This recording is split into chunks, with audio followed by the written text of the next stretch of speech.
My name is David, and I'm going to be your examiner in this speaking test. What's your full name? My full name is Ali Mardon Sabar Ali, but please just call me Ali. Okay, Ali.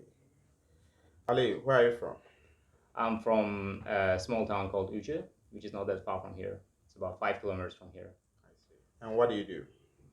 Well, right now I'm working as an Ielts instructor in Charta, which is another city that is quite next to my city.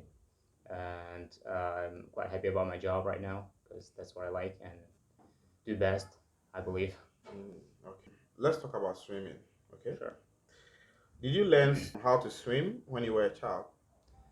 Well, I was a pretty bad swimmer as a child, and there were a number of cases in which I felt really embarrassed because of not being able to swim. So I asked my dad to take me to swimming classes, and I'm pretty grateful that he did because I'm a great swimmer now. Okay, I see. How often do you swim now? Well, given the conditions of the pandemic that's going around, I don't have the chance to swim that often now because most of the swimming pools are closed, especially in my city. So I'm not doing any swimming these days. Okay. I mean, in your city, what places are there for swimming? Well, there is a famous one called Barkamal Aulot, which is quite next to the apartment that I bought last year. Actually, that's one of the reasons why I bought that apartment because I wanted to practice swimming professionally in that place. But unfortunately, that place is closed as well. So, yeah, that was the one place where I could swim in Namangan. What do you think? Is it enjoyable to swim indoors or outdoors, and why? I believe it's a lot better to swim in an indoor swimming pool because you don't get distracted by various weather conditions, and you can swim whenever it's raining as well. Plus, the water quality in indoor pools is much better because it doesn't get dirt from the outside factors. Now let's talk about shopping. Sure. Do you enjoy shopping? Well, yeah, generally I enjoy shopping because it kind of gives me a sense of relaxation at the end of the day, and plus I get to buy new stuff, which is always better than sticking to the old stuff. And do you check the price of things before, whilst you're doing shopping? It really depends on what I'm buying actually. For example, if I'm buying clothes, I never check the price tags because well, there are a limited number of brands that I buy from, and H&M is one of them. And I know their price range, so I don't really check their prices, and I just buy specifically depending on the quality and how the cloth looks on me. Okay, Yeah. I see. So this is the end of part one, and we are going to start part two. Sure. In this part, I'm going to ask you to describe a business person that you know, and before that, I'm going to give you a minute to plan. You can make some notes if you want. Okay.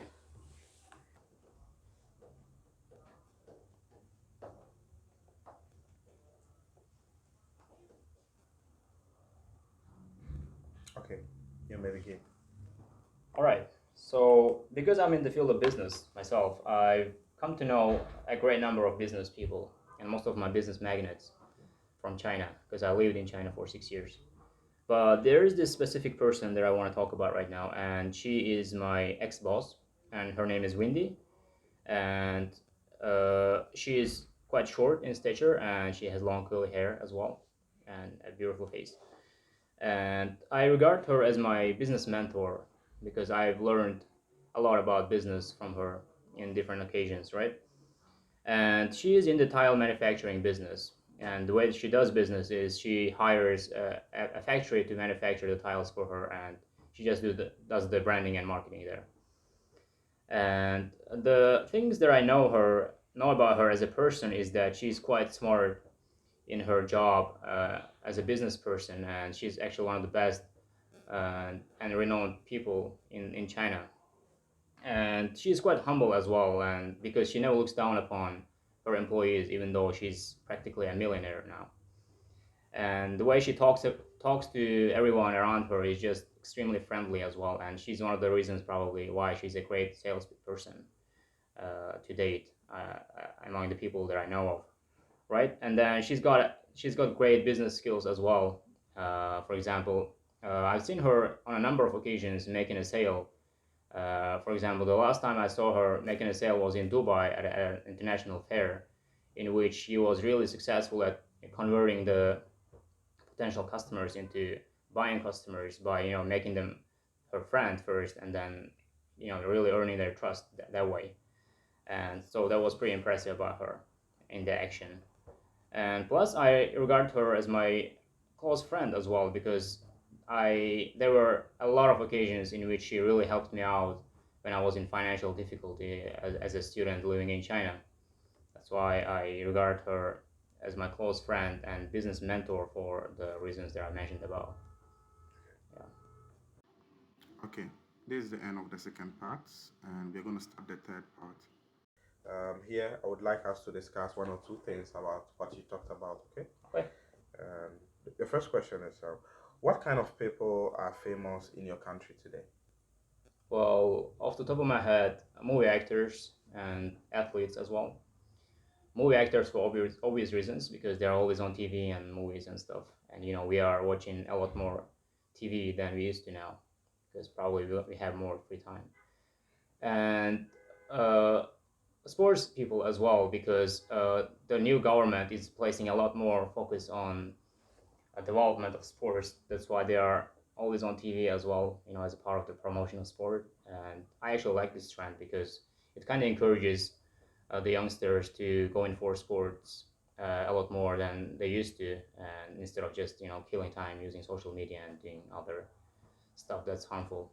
Hmm. And why are there many stories about these famous people? Well, if you're talking about media, that's probably because it's one of the best ways of grabbing attention of the public. And a media a business media industry is also a type of business, and they make more money if whatever they're writing is really catchy and a lot of people read that because one of the ways in which they monetize the content is by advertising, and the more people read reads their stuff, Hmm.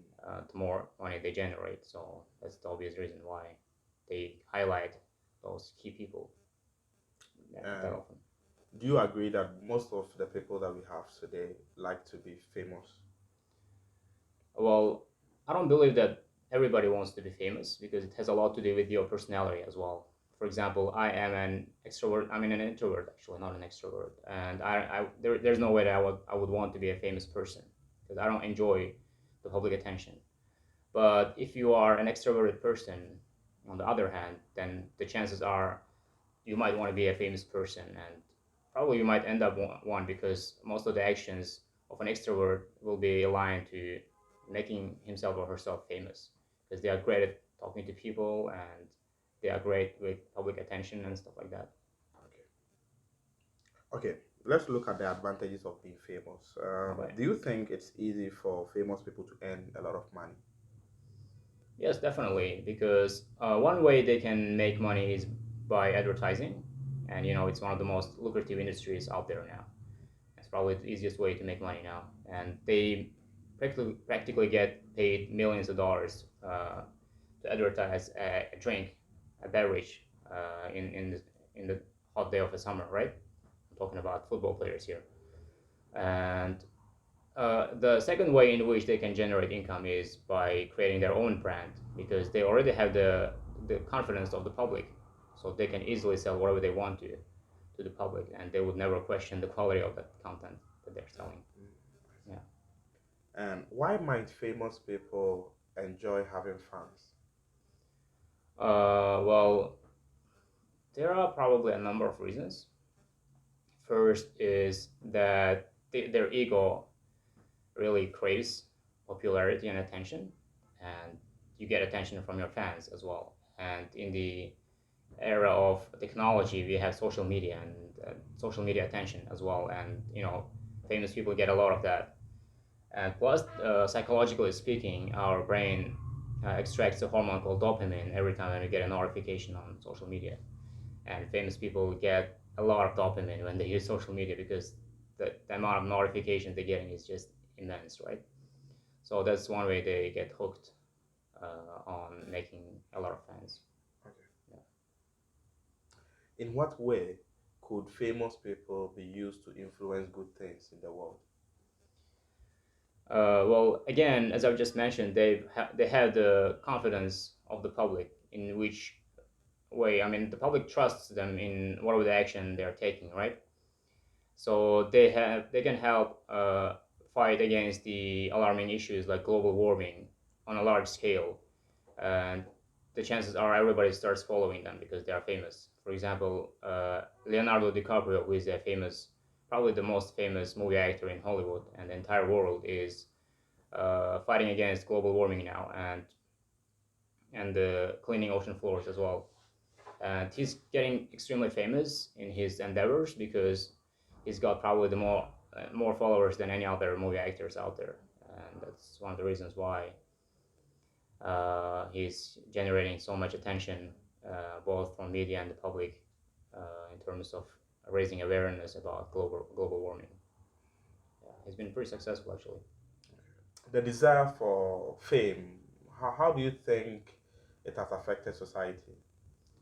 The desire for fame has a negative connotation in my brain because I mean you should never have the desire to. I mean you should never have the popularity as your end goal, right? And if you focus entirely on doing what we're doing best, then the fame comes as a byproduct of what we're doing. So yeah, we should never really focus on being famous as the first goal of our life. Okay, good. This is the end of the speaking, and it was nice having you. You too.